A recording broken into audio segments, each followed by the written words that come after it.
मैं उस होटल में मौजूद हूँ जिस होटल में सीमा हैदर जो है वो 10/3/2023 को जो दुबई शारजा के रास्ते होती हुई नेपाल में आई थी और लगभग 7-8 दिन इस होटल में रही थी। और सचिन उससे पहले यहाँ पर आ गया था और यहाँ पर कमरा नंबर 204 में वो लोग रुके थे। और आज मैं उसी होटल में मौजूद हूँ। उस होटल को मैंने देखा है, समझा है और वहाँ के मालिक साहब से जो भक्त बहादुर खटका जी हैं वो मेरे साथ मौजूद हैं। नमस्कार भाई साहब। नमस्कार। कैसे हैं आप? सब ठीक है सर। अच्छा बहादुर साहब, मैं मोमिन मलिक एडवोकेट हूँ, भारत से आया हूँ, इंडिया से। और जो ये सीमा हैदर है, इसके जो पति हैं पाकिस्तान में गुलाम हैदर, मैं उनका वकील हूँ। उनके 4 बच्चे लेकर के ये दोबारा आई है 13/5 को दोबारा ये फिर आई है। 2 महीने के बाद 13/5 को ये दोबारा नेपाल के रास्ते आई है। तो दोबारा तो आपके होटल में ये आई नहीं, एक बार ही आई थी। एक बार तो ये बच्चे लेके गुलाम हैदर के इलीगल तरीके से भारत में चली गई है सचिन, और ये इलीगल तरीके से सचिन आगे इसको वो है तो ये उन बच्चों को लेकर चली गई है। तो मेरे अब ये वहां जाके कहती है, वहां जाकर के इसके खिलाफ FIR एक दर्ज हुई है। ये आप देखेंगे कि ये इसके खिलाफ एक FIR है जो कि भारत में इसके खिलाफ FIR दर्ज हुई है। और ये वो FIR है जो भारत में इसके खिलाफ दर्ज हुई है। ये देखेंगे आप ये देखेंगे, ये पढ़ेंगे 159 नंबर रघुपुरा में। तो वहां पर ये जब बेल ले लेती है, कोर्ट से बेल मिल जाती है, तो ये कहती है कि मैं सचिन की वाइफ हूँ। और जमानत लेते हुए ये कहती है कि मैं गुलाम हैदर की वाइफ हूँ। तो हमारे और कहती है कि मैंने हिंदू धर्म परिवर्तन कर लिया था। और उससे सिलसिले में कुछ जवाबात हम आपसे करेंगे सवाल, तो आप हमें उनका जवाब देना। हमें ये बताइए सर कि ये आपके होटल में कितने दिन रुकी थी? तो बस 7-8 दिन थे। अच्छा, 7-8 दिन थे। 7-8 दिन आपके होटल में ये रुकी थी। तो इस दौरान जब ये 7-8 दिन ये आपके होटल में रुकी, तो इस दौरान क्या कोई बाहर से पंडित जी या कोई पंडित जी इनसे मिलने के लिए आपके होटल में आया था? नहीं सर, कोई नहीं आया सर। किसी प्रकार का कोई पंडित जी जो शादी कराता है, जो नेपाल में शादी होती है हिंदू रीति रिवाज के अनुसार, वो जो है कोई भी जो है पंडित जी इसके कमरे में नहीं गया। नहीं। और किसी प्रकार के दोस्तों आप सुनेंगे जो हमारे भक्त बहादुर जी हैं, विनायक होटल के मालिक हैं, वो इस बात को कह रहे हैं कि सीमा जब यहाँ 7-8 दिन सचिन और सीमा यहाँ रुके थे तो कोई पंडित जी इनके होटल में नहीं आया और ना ही इनके कमरे में गया। आप ये बताइए, हिंदू रीति रिवाज के अनुसार, जो हिंदी रीति रिवाज, आप भी हिंदू हैं? हाँ, ये भी हिंदू हैं। तो हिंदू रीति रिवाज के अनुसार क्या बिना पंडित जी के कोई शादी हो सकती है? नहीं सर, पंडित जी होते हैं, हमारी हवन होती है, फेरे लेने पड़ती है इस तरह से। हाँ, इनका कहना यह है कि बाकायदा पंडित जी के बगैर कोई शादी नहीं होती, हवन होता है और फेरे होते हैं, तब जाके हिंदू रीति रिवाज के अनुसार शादी होती है। तो दोस्तों, तो कोई वहां पर उस कमरे में, जो वो कमरा है, उस कमरे में कोई ऐसी जगह है जहां पर ऐसे घूम करके फेरे लिए जा सके? नहीं सर, नहीं। कोई नहीं है। क्या आपने उसको सिंदूर लगाते हुए यहाँ देखा था? नहीं, सिंदूर। ये एक ब्रेकिंग खबर है कि भक्त बहादुर जी कह रहे हैं कि कोई सिंदूर लगाते हुए हमने उसको यहाँ नहीं देखा, ना कोई फेरे हुए हैं और ना कोई पंडित जी यहाँ पर आया है। और मुझे ये बताइए कि आपको जब वो होटल में आई थी तो उसने ये बताया था कि मैं पाकिस्तान की रहने वाली हूँ? नहीं। तो ये नहीं बताया? कुछ नहीं, वो हिंदी बोल रहे थे। हम वो ऐसे तराई जगह तराई जगह नेपाली लोग भी हिंदी बोलते हैं, तो हम यहाँ के समझे, एंट्री के यहाँ के एड्रेस में एंट्री के हम रख दिए हम। अच्छा, तो ये आपके सामने एक बहुत बड़ी खबर है दोस्तों कि पाकिस्तानी घुसपैठी जो भारत में घुसी है सीमा हैदर, उसने अपनी पहचान को होटल में छुपाया और ये नहीं बताया कि मैं पाकिस्तान की रहने वाली हूं, बल्कि ये बताया कि नेपाल के जो तराई के इलाके हैं वहां की वो रहने वाली है। और इन्होंने भी समझा कि ये वहीं की रहने वाली है क्योंकि वो बहुत अच्छे तरीके से हिंदी बोल रही थी। इन्होंने बताया कि वो बहुत अच्छे तरीके से हिंदी बोल रही थी और उसने अपनी पहचान को छुपाया, इनके साथ धोखाधड़ी करी और वो अपनी पहचान छुपा करके यहाँ 7-8 दिन रही।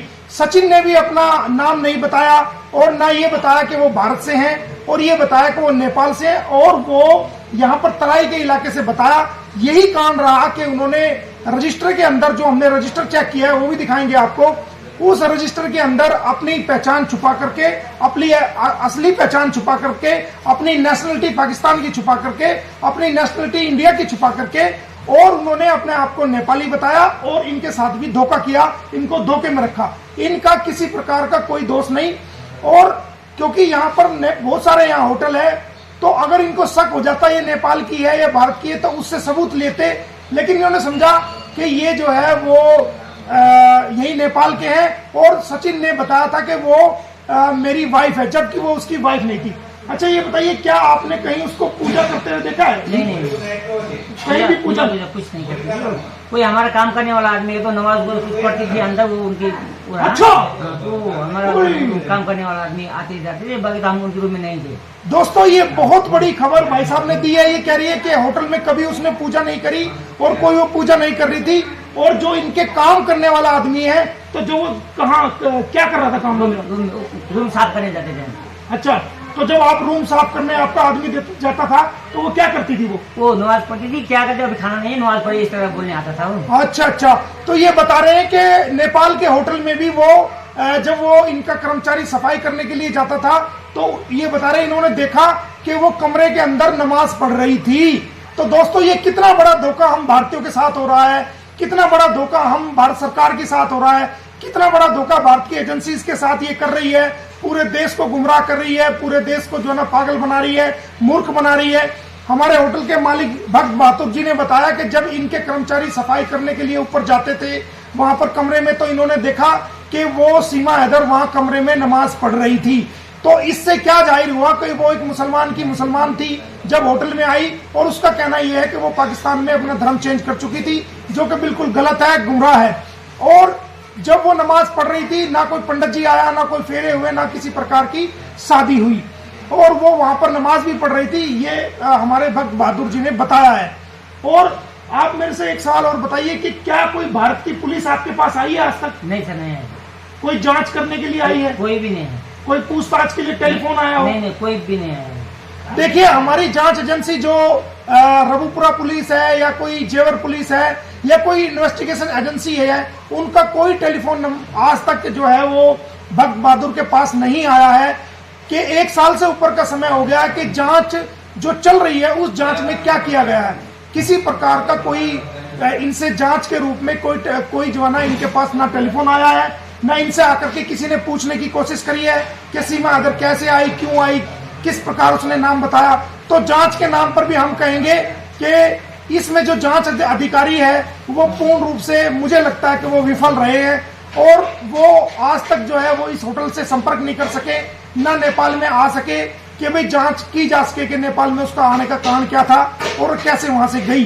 तो ये भी एक बहुत बड़ा सवाल जांच पे उठता है दोस्तों, जो हमारे भाई साहब ने क्लियर कर दिया है। तो दोस्तों ये सच्चाई जो आज आपके सामने आई है, इसको सुनकर के मैं भी हैरान हूं और देश की जनता भी हैरान हो जाएंगी। इसके अलावा कुछ और बताना चाहते हो कि वो कैसा महसूस करती थी, कैसे वो होटल में नीचे आती थी या खाना कैसे खाती थी, या क्या वो चिकन वगैरह भी खाती थी, क्या करती थी? हाँ, खाना चिकन को सब खाते थे यहाँ पे। अच्छा, हमारे बच्चों के साथ खेलना फिरना वो करती थी, इसलिए हम लोग ज्यादा हमने ध्यान ही नहीं दिया उनके।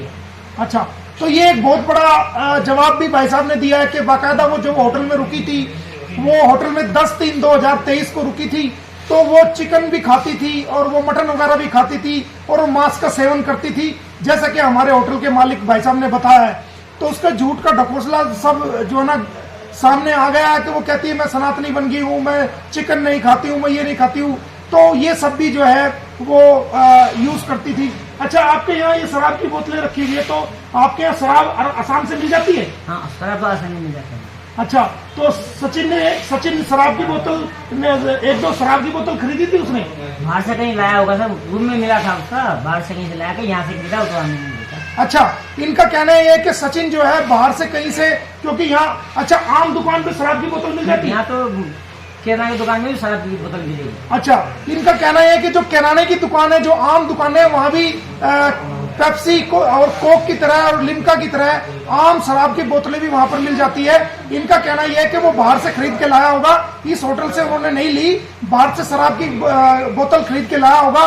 उनके कमरे में जो है वो शराब की बोतलें भी मिली थी। तो ऐसा कहना सफा, ये बोतलें कैसे पता चली आपको जो उसके कमरे में मिली? रूम साफ करने लगा रोज जाते थे। अच्छा, जो रूम साफ करने वाला जो नौकर है, जब वो वहां पर गया इनका, तो उसने देखा तो उसके कमरे में शराब की बोतलें भी थी। तो इससे जाहिर है कि सचिन और जो उन्होंने कहीं ना कहीं जो है शराब का सेवन किया। हाँ, ये बिल्कुल कंफर्म हो गया कि शराब का सेवन भी उन्होंने कमरे में किया है। तो दोस्तों 7-8 दिन ये वो रही थी। अच्छा, कहीं मंदिर में भी घूमने गई वो, कहीं नहीं गई? नहीं, मंदिर में नहीं जाते थे लोग, घूमने रहते थे ज्यादातर। ये बात भी सामने आ गई है, वो कहती है कि मैं पशुपतिनाथ मंदिर में गई, दूसरे मंदिरों में गई, कहीं मंदिर में नहीं गई। जब तक वो रुकी सिर्फ कमरे में ही रहते थे वो लोग, और वो नीचे भी उतर के आते थोड़ा बहुत, और वो थोड़ी बहुत देर नीचे भी उतर के आते थे। ना वो कहीं मंदिर गए हैं, ना कहीं घूमने गए हैं। वो लोग हमेशा जो है कमरे में रहते थे। कोई छोटी मोटी जरूरत का सामान आसपास से कहीं लेना होता तो ले आए, लेकिन वो किसी मंदिर में भी घूमने नहीं गए हैं। और ये दोस्तों बिल्कुल स्पष्ट हो गया है हमारे। आप भी देख लीजिए, भाई साहब से नमस्ते कर लीजिए आप भी, और कुछ कहना चाहते हैं आप इसके बारे में? वो साहब हम कुछ नहीं कहना चाहेंगे। वो लोग यहाँ पर आम हमारा जो गेस्ट रहता है उस तरह से हमारे साथ 7-8 दिन रही। बाद में हमको जब टीवी वाले बताया, बाद में उस टाइम हमको मालूम पड़ा, तो बाद में टीवी वाले यहाँ पे आए तो हमने जो जैसा था ऐसे ही उनको भी बताया। उसके बाद में 1 साल तक कोई भी पूछताछ हमको करने यहाँ पे आए भी नहीं, तो हम भी ध्यान नहीं दिए इस चीज के। तो कोई पूछताछ करने आपके पास नहीं। तो देखो दोस्तों, भाई साहब का साफ कहना है कि कोई पूछताछ करने के लिए जांच एजेंसी आज तक यहाँ नहीं आई है, ना उत्तर प्रदेश पुलिस का जांच अधिकारी यहाँ पर आया है। तो 1 साल तक क्या जांच कर रहे हो आप? आपको पता ही नहीं है कि जहाँ ये रुकी थी, जहाँ ये आई थी, आप नेपाल नहीं पहुंचे हो, आज तक कोई पूछताछ नहीं करी, कोई बयान आपका रिकॉर्ड नहीं किया, कोई टेलीफोन नहीं किया। तो ये किस दिशा में जांच जा रही है, सवाल ये भी है। तो दोस्तों, ये हकीकत आपके सामने आ गई है, और भी धीरे धीरे जो चीज सामने आएंगी वो हम सबको आपको बताया जाएगा, और बिल्कुल आपके सामने इनको बताया जाएगा।